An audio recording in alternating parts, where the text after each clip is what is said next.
آج کل جو صورتحال ہے کرونا وائرس کے حوالے سے، وبا کی بیماری کی،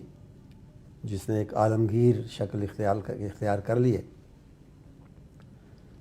اس میں ظاہر ہے کہ جو فرائض ہیں وہ تو ادا ہوں گے، ان میں تو معافی نہیں ہے۔ نماز فرض ہے یا دوسرے جو فرائض ہیں زکوٰۃ وغیرہ، وہ تو اسی طرح چلتے رہیں گے،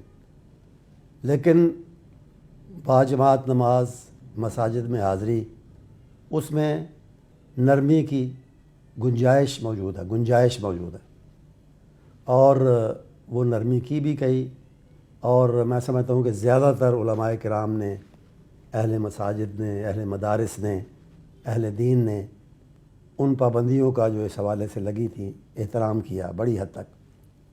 اب مسئلہ یہ ہے، معاملہ یہ ہے کہ رمضان کا مبارک مہینہ آ رہا ہے، اللہ تعالیٰ سے برکتیں سمیٹنے کا، رحمتیں لینے کا، اور ان برکتوں اور رحمتوں کی ہمیں ہر وقت ضرورت ہے، اور خاص طور پہ ان ایام میں، بیماری اور وبا کے ان ایام میں، جب کہ ہر طرف ایک ہو کا عالم اور پریشانی ہے اور خوف ہے، تو ان میں اور بھی زیادہ ضرورت ہے کہ رمضان کی برکات سے امت اور پاکستانی قوم حتی الامکان محروم نہ رہے۔ تو اس سلسلے میں بعض علماء کرام نے رائے دی ہے کہ، اور مثال بھی دی ہے کہ اگر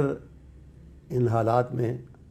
چلیں، ہم نے پابندیوں کا احترام بھی کیا، ان کی ایک کسی حد تک تائید بھی کی، لیکن اگر اب نرمی شروع ہوئی ہے بعض سیکٹرز میں، بعض معاملات میں، مثلا یہ کہ کنسٹرکشن کا جو تعمیراتی جو انڈسٹری ہے وہ غالباً 14 اپریل سے کھل رہی ہے، بعض کارخانوں، فیکٹریوں کو کھولنے کے حوالے سے بھی اقدام یا غور و خوض ہو رہا ہے، اور امید ہے کہ وہ بھی کھلیں گی۔ اسی طرح مزدور پیشہ طبقہ، یا مثلا منڈیاں ہیں، سبزی منڈی ہے، فروٹ منڈی ہے اور غلہ منڈی ہے،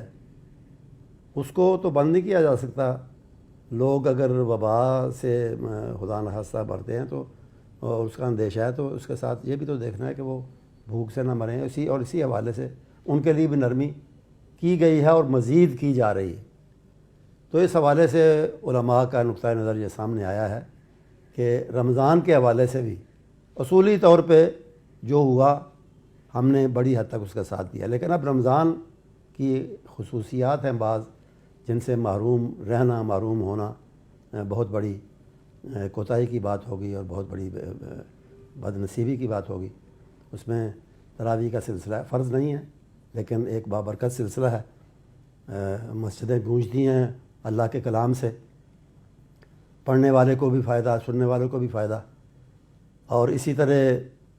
اس میں پھر وہ قیام لیل کے علاوہ افطار وغیرہ کے اہتمام ہوتے ہیں، اور اس کے ساتھ خاص طور پہ اعتکاف کا موسم آتا ہے آخری عشرے میں، تو اس سے پورا علاقہ جو ہے نا برکات سے مستفیض ہوتا ہے، اور میں سمجھتا ہوں کہ ان تمام برکات سے محروم حتی الامکان نہیں کرنا چاہیے، اور کوشش یہ کرنی چاہیے کہ جس طرح بعض سیکٹرز جن کا حوالہ دیا گیا، میں نے بھی دیا، بعض سیکٹرز کے لیے نرمی کی گئی ہے، تو یہ جو دینی سیکٹر ہے، مساجد کا جو مسئلہ ہے، اور رمضان کے حوالے سے بالخصوص جو مسئلہ ہے، اس میں بھی کچھ نرمی ہونی چاہیے، اور یہ جو ٹوٹل لاک ڈاؤن کی باتیں کی جا رہی ہیں بعض حلقوں میں کہ جی بالکل تراویح بند، اور رمضان میں بھی لوگوں کی آمد و رفت مسجد میں بند، اور عبادات محدود یا گھروں تک محدود، تو یہ اس پہ نظر ثانی بہت ضروری ہے اور ہونی چاہیے، اور ایسا سلسلہ ہونا چاہیے کہ امت اور پاکستانی قوم رمضان کی برکات سے کلی طور پہ محروم نہ رہے۔ وآخر دعوانا الحمدللہ رب العالمین۔